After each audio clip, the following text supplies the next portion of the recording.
One of the things that I intend to do, usually at the dismay of the bride and groom, is to take a little longer. These things happen all too quickly, and we want to savor these moments. There is no rushing tonight. And I saw on the internet recently this item that said that the average individual speaks about 17,000 words each day. That was pretty hard for me to believe. That's a lot of words. The second part was even harder to believe when they said that men usually speak more words than women. But be that as it may, the truth of the matter is, over the course of a day and a month and a lifetime, the number of words that we speak are millions and millions. Most of those words are inconsequential. How are you? How's the weather? What's new? What's going on? Sometimes those words are words we wish we hadn't spoken. Things we're somewhat sorry that we said. We wish we could take back. But there are certain occasions and times when the words that we speak take on profound meaning. And this occasion tonight is one such moment. For the two of you, in a few moments, you're going to speak a few very simple words. But those words are the most important words you will ever speak, ever. When you commit to yourselves to each other to be husband and wife for each other for the rest of your lives.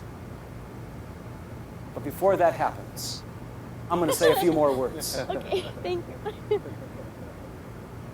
I asked Juan Min and Danielle to write down some ideas about their life, their love, their uniqueness, and they did it in a little bit of a scratchy manner, I have to say. And for someone my age, it's sometimes hard to read all this. But I'd like to share a couple of things that they said with you, because it reminds us of why we're here. It lets us know what's special about the two of them and this moment. So let me begin by reading some of the things that Juan Min wrote. Here it goes. He says this: she's physically beautiful with her eyes, smile, hair, and body. But it's her personality that attracts people to her. Her physical attributes is what initially drew me to her, but it was her personality that kept me committed. Danielle's personality is almost magnetic. She's smiling, happy, personable, outgoing, and respectful. She just makes you want to be with her. She just makes me happy. She's also energetic, loyal, trustworthy, and she loves our dogs as much as I do. I'm glad that was at the end of the list.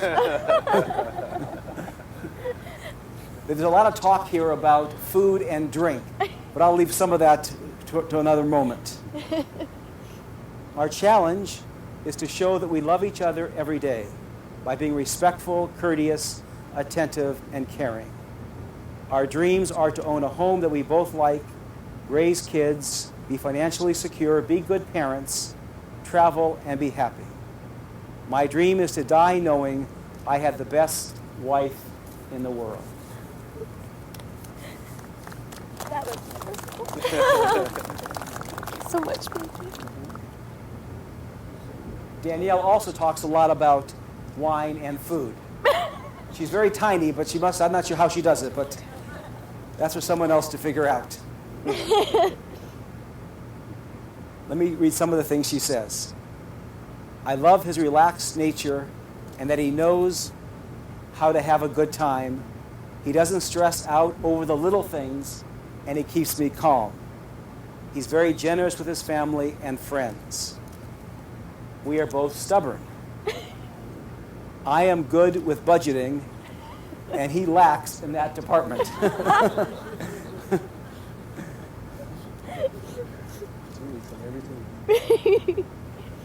He appreciates all that I do, even though he has a hard time sometimes showing it. He is dedicated to his career, and he is passionate. Now, those are among some things that bring us all together here this evening. And I'd like to add just a little something to that. From my experience of Juan Min and Danielle, I see two persons who are very much focused, very much in love, very mature, and very much knowing what they want and need for each other and from each other. I believe they both have adequate dreams to reach for, and yet they're still firmly planted with practicality and rationality. And there's two things I'd like to offer to you both as a hope and as a challenge. And these two things are, first of all, the word is intimacy. When people hear the word intimacy, first of all, they think of something physical. But that really isn't what intimacy is really about.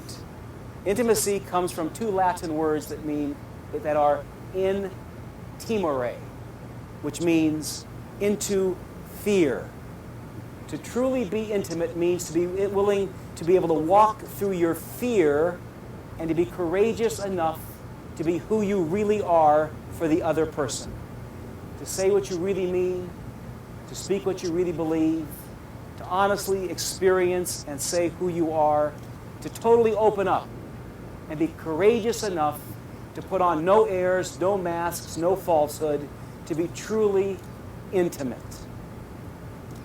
And I pray that for the two of you. You have it now, may it grow. And the second word, which may surprise you, is the word sacrifice.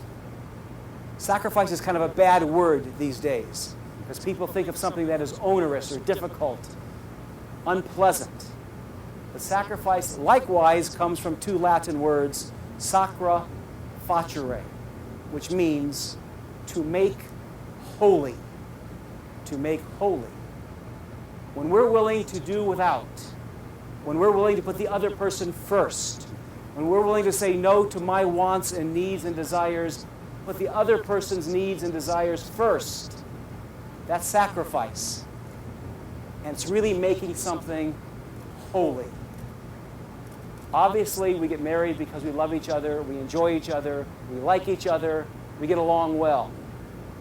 But to make that love grow to a very high plateau will always entail some degree of sacrifice. If that's viewed as something negative, it works against you. If it's viewed as something holy and freely and generously given, your life will be happy and joyous. And so, Danielle and Wan Min, it's my pleasure to be with your parents, your friends, your family, and to wish you the very, very best. May God bless you as you become husband and wife.